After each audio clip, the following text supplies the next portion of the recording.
Good morning students. Today we are going to continue the chapter forms of business organization and the topic is formation of joint stock company. In formation of joint stock company, there are so many legal formalities that the company has to fulfill for the legal existence of company. There are 4 stages of formation of joint stock company. First, promotion, incorporation, next capital subscription, and fourth is certificate of incorporation. So step by step we are going to discuss the points of formation of company. First is promotion. Promotion is the most important steps in the formation of joint stock company. Promotion stage include all the steps right from conception of idea to start the company. Promotion include planning and organizing to form a company. Promotion में हम सारी की सारी जो company को start करने की activities हैं, दैट मीन्स कि प्रमोशन में पर्सन क्या करता है कि सबसे पहले उसके माइंड में आइडिया आएगा कि क्या है, उस आइडिया से रिलेटेड जितने भी अब डिटेल इन्वेस्टिगेशन आइडिया आया और जस्ट हम अपने प्लान को रन तो नहीं करते हैं, हमारे माइंड में आइडिया आया, आइडिया के लिए डिटेल्ड इन्वेस्टिगेशन करना, उसके बाद हमें ये देखना कि हमारे पास उस आइडिया के अकॉर्डिंग सफिशिएंट फाइनेंस है, रॉ मटेरियल है, ये सारी तरह से नेचुरल रिसोर्सेज जो भी हमें चाहिए वो अवेलेबल हो जाएंगे या नहीं, दैट मीन्स कि डिटेल इन्वेस्टिगेशन इसके अंदर हमारा किया जाता है. प्रमोटर कौन होता है? Promoter is the person who conceives an idea to form a company. Promoter is known as the father of company. ठीक है ना बेटा, जिसके माइंड में आइडिया कंसीव होता है कि मुझे कंपनी स्टार्ट करना है and till it is formed, और जब तक वो फॉर्म नहीं कर लेता तो वो सारा प्रोसेस हमारा प्रमोशन के अंदर आता है. और प्रमोटर कौन होता है? Promoter is the person who conceives an idea in mind to start a company and the activities performed by promoter is known as promotion. Is it clear? 1 marks में ये पूछ लिया जाता है बेटा, तो सबको क्लियर होना चाहिए. And promoter takes all initiative of the company to start. सारा इनिशिएटिव प्रमोटर को जाएगा, उसके माइंड में आइडिया आएगा, वो टोटली रिसर्च करेगा. दैट मीन्स जब तक कंपनी फॉर्म नहीं हो जाती है प्रमोटर सारी एक्टिविटीज़ को परफॉर्म करता है. दैट मीन्स कि प्रमोटर कंपनी का मोस्ट इंपॉर्टेंट पर्सन होता है. प्रमोटर में बेटा एक इंडिविजुअल पर्सन भी होता है, ग्रुप ऑफ पर्सनस भी हो सकते हैं, कोई एक पर्टिकुलर कंपनी भी हो सकती है. ज़रूरी नहीं कि प्रमोटर एक ही पर्सन होता है, तो इसमें नंबर ऑफ पर्सन्स भी हो सकते हैं, ग्रुप ऑफ पर्सन्स भी हो सकते हैं, कोई कंपनी भी हो सकती है, कोई भी हो सकता है. ठीक है, प्रमोटर का सबसे मोस्ट इम्पॉर्टेंट रोल होता है कि प्रमोटर कौन है बेटा? जिसके माइंड में आइडिया आ रहा है कंपनी को स्टार्ट करने के लिए, फिर वो डिटेल्ड इन्वेस्टिगेशन करेगा रिसोर्सेज का, फाइनेंस का, और जब तक कंपनी स्टार्ट नहीं हो जाती प्रमोटर सारी एक्टिविटीज़ को परफॉर्म करता है. तो अब हम डिस्कस करेंगे स्टेप्स कि हमारे प्रमोशन के क्या क्या स्टेप्स हैं, किस तरह से प्रमोटर अपनी एक्टिविटीज़ को परफॉर्म करता है. तो first point is identification of business opportunity.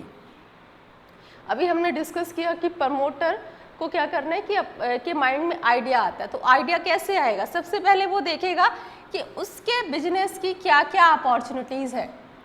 Identification of business opportunities, that means कि ये भी हो सकता है कि वो एक नया बिजनेस स्टार्ट करना चाह रहा हो सकता है कि जो बिजनेस वो पर्टिकुलर वो परफॉर्म कर रहा है उसी बिजनेस को एक्सपेंड करना चाह रहा हो. दैट मीन्स कि वो पहले आइडेंटिफाई करेगा कि उसके पास क्या क्या अपॉर्चुनिटीज़ है, और वो बिजनेस की अपॉर्चुनिटीज़ को आइडेंटिफाई खुद भी करता है. वो बहुत सारे एक्सपर्ट्स, रिसर्चर्स, इनसे भी एडवाइस लेता है, इनको भी इन्वॉल्व करता है. रीज़न ये है कि वो लोग पर्टिकुलर फील्ड में एक्सपर्ट है, तो इससे क्या होता है कि प्रमोटर को जब वो डिफरेंट एक्सपर्ट्स है, प्रोफेशनल्स है, स्पेशलिस्ट है, रिसर्चर्स है, उनसे जब उनको इन्वॉल्व करेगा तो वो उनको एक अच्छा आइडिया मिलेगा, और उसके बाद वो उसको एनालाइज करेगा कि कौन सा आइडिया, कौन सी अपॉर्चुनिटी उसके बिजनेस के लिए बेटर है. ठीक है ना, वो चेक करेगा कि मार्केट में किस प्रोडक्ट की डिमांड ज़्यादा है, उसके अकॉर्डिंग वो वर्क को परफॉर्म करेगा. बिजनेस अपॉर्चुनिटी को तो आइडेंटिफाई कर लिया, लेकिन अपॉर्चुनिटी को आइडेंटिफाई कर लेना ही सफिशिएंट नहीं है. सेकेंड स्टेप हमारा आता है feasibility study. Feasibility study is also one of the most important step in promotion.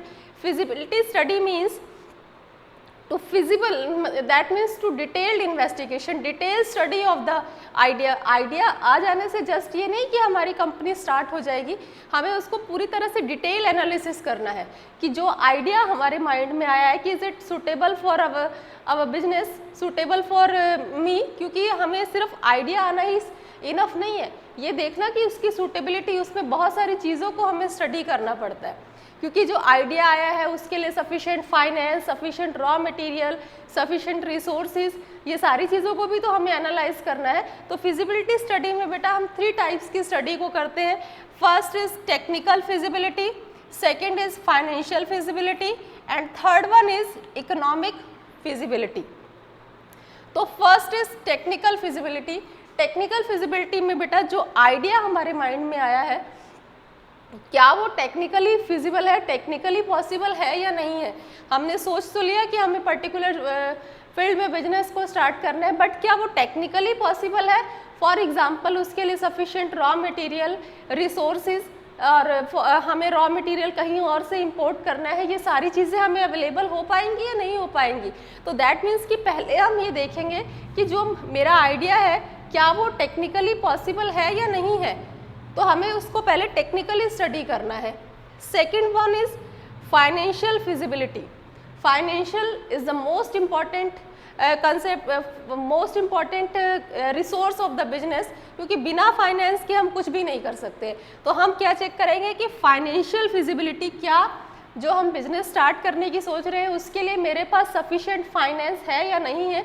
In case sufficient finance नहीं है तो मेरे पास कौन कौन से रिसोर्सेज है, क्या इतना अमाउंट हम अरेंज कर सकते हैं या नहीं कर सकते। फॉर एग्जांपल हमने सोच लिया कि हम अर्बन एरिया को थोड़ा सा मॉडर्नाइज करेंगे, बट अर्बन एरिया को मॉडर्नाइज करने के लिए हमें एक अच्छा खासा सफिशिएंट फाइनेंस चाहिए, बट पता चला कि वहाँ पे हमें वो फाइनेंशियल रिसोर्सेज नहीं इतने मिल पाएंगे, क्योंकि वहाँ पे बहुत ज़्यादा ह्यूज फंड की ज़रूरत है और उतना फाइनेंस हमारे पास अवेलेबल नहीं हो पाएगा। तो हमें ये भी देखना है कि क्या फाइनेंशियली जो हम सोच रहे हैं, जो हमारा आइडिया, क्या वो फाइनेंशियली पॉसिबल है या नहीं है।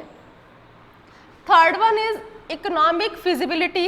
इकोनॉमिक फिजिबिलिटी का मतलब क्या हुआ कि जो हम अपना जो बिजनेस में जो हमारे पास आइडिया, जो हमें बिजनेस स्टार्ट करना है, is it is profitable for us और नॉट। अगर वो प्रॉफिटेबल नहीं है, जो हमने आइडिया सोचा है, अगर वो हमें प्रॉफिट नहीं देगा तो बेटा हम उसको उस बिजनेस को हम रन करेंगे नहीं करेंगे। दैट मीन्स कि हमें उसका इकोनॉमिक फिजिबिलिटी भी देखना है कि जितना हम उस पर इन्वेस्ट कर रहे हैं क्या उसी के अकॉर्डिंग हमें उस पर प्रॉफिट अर्न हो रहा है या नहीं, क्योंकि बिना प्रॉफिट की कोई बिजनेस सर्वाइव ही नहीं कर सकता। Profit is the backbone of business. तो हमें ये देखना है कि इकोनॉमिकली फिजिबल है या नहीं, इकोनॉमिकली वो पॉसिबल है या नहीं है। अगर हमें सफिशिएंट प्रॉफिट है तब तो वो इज इट ओके, बट अगर हमें उसमें प्रॉपर प्रॉफिट नहीं अर्न हो रहा है तो हम उस बिजनेस को रन नहीं कर सकते। दैट मीन्स कि हमारे पास जब हमने बिजनेस के लिए अपॉर्चुनिटी फाइंड आउट कर ली, हमारे पास ये भी हो सकता है कि हम नया बिजनेस स्टार्ट करें, ये भी हो सकता है कि उस बिजनेस को हम एक्सपेंड करें, बट हम उसको फिजिबिलिटी डिटेल्ड एनालिसिस करेंगे।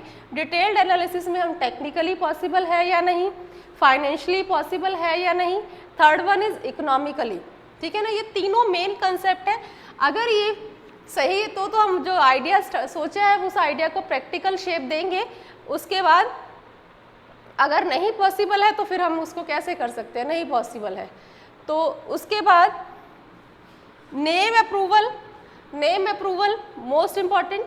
जो नेम अप्रूव किया जाता है कंपनी का, वो प्रमोटर की ही रिस्पॉन्सिबिलिटी है कि कंपनी का नेम अप्रूव कराना। कंपनी का नेम अप्रूव करता है रजिस्ट्रार। तो जब कंपनी का नेम अप्रूव कराया जाता है तो बहुत सारे पॉइंट्स को देखा जाता है कि किन्हीं भी दो कंपनी के नेम सेम नहीं होने चाहिए, और जो भी हमारी प्राइवेट कंपनी है तो प्राइवेट लिमिटेड और पब्लिक कंपनी है तो पब्लिक लिमिटेड होना चाहिए। हमारी कंपनी के नेम में कॉर्पोरेशन वर्ड नहीं होना चाहिए। कंपनी के जो नेम हम डिसाइड करते हैं उसमें कुछ गवर्नमेंट के जो वर्ड्स है, जो बैंड है, वो वर्ड्स नहीं यूज़ होना चाहिए। तो दैट मीन्स कि कंपनी का जो नेम अप्रूव कराना है वो भी कौन कराएगा, प्रमोटर। और जब कंपनी का नेम अप्रूव कराना है तो कुछ पॉइंट्स को अपने माइंड में रखना है, और रजिस्ट्रार सेटिस्फाइड हो जाएगा तो कंपनी का नेम अप्रूव कर देगा। Next is fixing up signatories of MOA। MOA means memorandum of association, और memorandum of association is the most important topic and the most important document of the company. Is it clear? Document भी सबसे important है company का, और as well as आपके subject में ये topic भी मोस्ट इंपॉर्टेंट है। इसको हम डिस्कस करेंगे फॉर्मेशन के बाद। जो नेक्स्ट टॉपिक है वो मेमोरेंडम ऑफ एसोसिएशन है, वहाँ डिटेल में डिस्कस करेंगे। Memorandum of association is the charter of company. ये कंपनी का सबसे मोस्ट इंपॉर्टेंट डॉक्यूमेंट होता है जो कि कंपनी को प्रिपेयर करना पड़ता है खुद से। हर कंपनी को अपना MOA memorandum of association prepare करना पड़ता है। तो फिक्सिंग अप साइनेटरीज ये प्रमोटर की ही रिस्पॉन्सिबिलिटी है कि who will sign the memorandum of association. The person who signs the memorandum of association is known as the first director of the company and it will be decided by the promoter of the company. Is it clear? कि कौन कौन sign करेगा memorandum of association, और जो first sign करेगा that is the first director of company. It will decided by the promoter of the company. अब हमने अपना जो इम्पॉर्टेंट डॉक्यूमेंट है साइनेटरीज उसके कौन कौन है ये डिसाइड कर लिए। उसके बाद अपॉइंटमेंट ऑफ प्रोफेशनल्स। हमें अपने धीरे धीरे हम अपने बिजनेस को प्रैक्टिकल शेप दे रहे हैं, क्योंकि आइडिया आ गया तो feasibility study that means give to a practical shape of business. अब हम प्रैक्टिकल शेप की तरफ बढ़ रहे हैं, बिजनेस का नेम भी अप्रूव करा लिया, डायरेक्टर्स को भी डिसाइड कर लिया। Now appointment of professionals. Professionals that means brokers है, एक्सपर्ट्स है, इन लोगों को भी हमें अपॉइंट करना ज़रूरी है, क्योंकि हमारी जो कंपनी की जो डील है वो कौन साइन करता है, कौन उसको हैंडल करेगा, जो हमारे ब्रोकर्स हैं, एक्सपर्ट्स हैं, उनका भी अपॉइंटमेंट कौन करता है? प्रमोटर। प्रमोटर ही जो हमारी कंपनी के प्रोफेशनल्स हैं उनको अपॉइंट करने का काम भी प्रमोटर्स का है। उसके बाद preparation of necessary documents. Promoters ने प्रोफेशनल्स को अपॉइंट कर लिया, लाइक ब्रोकर्स है, एक्सपर्ट्स है, कमिश्नर्स है, ये सब बैंकर्स है। ब्रोकर्स क्या करते हैं? कंपनी के शेयर को सेल परचेज का काम करते हैं। बैंकर्स जो होते हैं बैंक की ट्रांजेक्शन्स को डील करते हैं। दैट मीन्स जितने भी प्रोफेशनल्स हैं सबको अपॉइंट कर लिया। अब उसके बाद जो हमारा प्रमोटर है उसकी मेन रिस्पॉन्सिबिलिटीज़ आ जाती है नेसेसरी डॉक्यूमेंट्स प्रिपेयर करना। हमारी ऑर्गेनाइजेशन में कुछ नेसेसरी डॉक्यूमेंट्स हैं that is prepared by the promoter. Necessary documents are MOA that is Memorandum of Association, AOA Article of Association, Prospectus. These are the necessary documents for the formation of company and this is prepared by the promoter of the company. These documents plays an important role in the promotion of the company. अब हम इसको ये जो है MOA Article of Association और Prospectus formation के बाद next topic है, वहाँ पे हम इसको डिटेल में डिस्कस करेंगे। Now incorporation. Incorporation is the second step of the formation of joint stock company. Incorporation after the promotion, incorporation that means company is registered under the companies act 1956। In incorporation company is registered. Following are the points of the incorporation of the company. First is filling of necessary documents. After promotion to incorporate to registered, there are some steps that have to follow, that have to fulfill the promoter. First is filling of necessary documents. First company के जो promoter है उनको कुछ documents को, कुछ necessary documents को fill करना है। अब वो हमारे डॉक्यूमेंट्स कौन कौन से डॉक्यूमेंट्स हैं?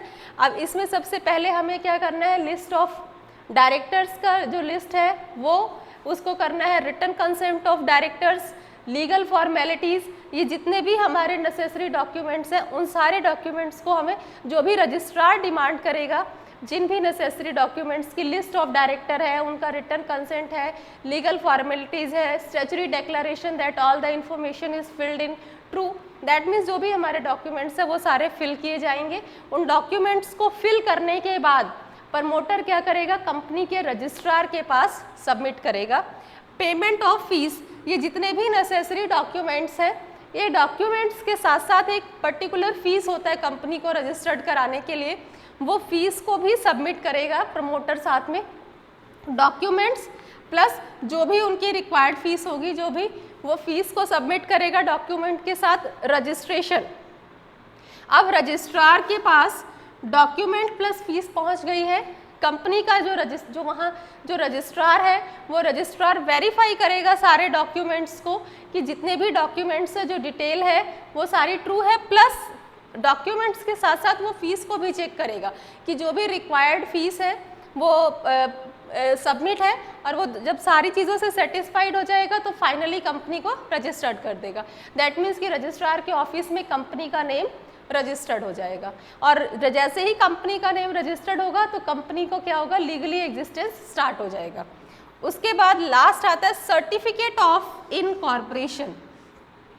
कंपनी का नेम रजिस्टर्ड ऑफिस में रजिस्टर्ड हो चुका है, अब उसके बाद क्या होगा कि कंपनी को certificate of incorporation, that means अब कंपनी हमारी इनकॉर्पोरेट हो जाएगी, कंपनी का एक legal existence, company is legally bond. और after the registration, after the certificate of incorporation, there is a separate existence of company. Is it clear ना? Company that जैसे हमने पढ़ा था अभी जॉइंट स्टॉक कंपनी में कि it after the incorporation there is a separate legal existence, that means separate legal existence का मतलब क्या हुआ, that is it is perpetual succession, कि member may come, member may go, but companies moves forever. That means कि अब हमारा certificate मिल जाएगा तो कंपनी हमारी लगातार अब चलती रहेगी, लीगली बॉर्न हो गई कंपनी, किसी भी मेंबर के आने से, जाने से, इंसॉल्वेंट होने से कोई इफेक्ट नहीं पड़ेगा, कंपनी हमारी कंटिन्यूसली रन करेगी। तो that is certificate of incorporation. और सर्टिफिकेट ऑफ इनकॉर्पोरेशन का इफेक्ट हम पढ़ेंगे। Effect of certificate of incorporation, जो भी कंपनी लीगली रजिस्टर्ड हो जाती है, जो कंपनी का रजिस्ट्रार के ऑफिस में नाम आ गया, सर्टिफिकेट मिल गया, दैट मीन्स लीगल एग्जिस्टेंस, जो ऑनरशिप है और कंपनी है दोनों का जो सेपरेट एक लीगल एग्जिस्टेंस हो गया, दैट मीन्स कि कंपनी अपने नाम से कॉन्ट्रैक्ट साइन कर सकती है, कंपनी लीगली बॉर्न हो चुकी है, कंपनी को कोई भी बंद नहीं कर सकता, लीगली बॉर्न हुई है तो वाइंड अप भी लीगली होगा, और कंपनी का एक अपना लीगल एग्जिस्टेंस हो गया, कंपनी अपने नाम से केस फाइल कर सकती है, कॉन्ट्रैक्ट साइन कर सकती है, दैट मीन्स कि कंपनी अब एक आर्टिफिशियल पर्सन की तरह से पूरी तरह से वर्क कर सकती है। अब effect of certificate of incorporation में बेटा फॉर एग्जांपल जो आपको सर्टिफिकेट रिसीव हुआ है वो 24 अगस्त को रिसीव हुआ है, इज इट क्लियर? बट जो आपका सर्टिफिकेट बनने का डेट था वो 22 अगस्त है, आपको हैंडओवर जो किया है रजिस्ट्रार ने वो 24 अगस्त को किया है, बट जिस डेट को आपका सर्टिफिकेट ऑफ इनकॉर्पोरेशन है वो 22 अगस्त को, दैट मीन्स कि आपकी कंपनी 22 अगस्त से ही लीगली बॉर्न है। दैट मीन्स कि जो भी आप कॉन्ट्रैक्ट साइन करोगे, जो भी आप लीगल एग्रीमेंट साइन करोगे वो 22 ऑफ अगस्त से वैलिड माने जाएंगे। जो भी आप डील साइन करोगे, बेशक आपको सर्टिफिकेट 24 अगस्त को मिला है, बट जो भी आपकी डील साइन होंगी वो 22 अगस्त से लीगली वैलिड होगा, आप लीगली एग्जिस्टेंस है। और जैसे ही हमारा ये लीगली एग्जिस्टेंस हो जाता है तो सेकंड अब हम क्या देखते हैं कि जो हमारे जो डायरेक्टर्स है इस पे कौन कौन, क्योंकि जब कंपनी आर्टिफिशियल पर्सन की तरह से वर्क करेगी तो आर्टिफिशियल पर्सन की तरह से वर्क करेगी तो कंपनी उस पर साइन तो खुद नहीं कर सकती है, तो दैट मीन्स कि हम जो साइनेटरीज है जो हमारे उस पर पर्सन साइन करेंगे, कॉमन सील जिसे कहते हैं, जो हमने कंपनी की फीचर्स में पढ़ा था, फिर हम ये डिसाइड करते हैं।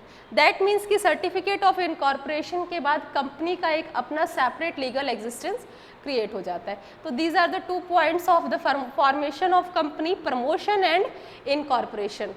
Is it clear? In next lecture we continue the formation of company. Hope so this lecture is clear to everyone. Thank you so much.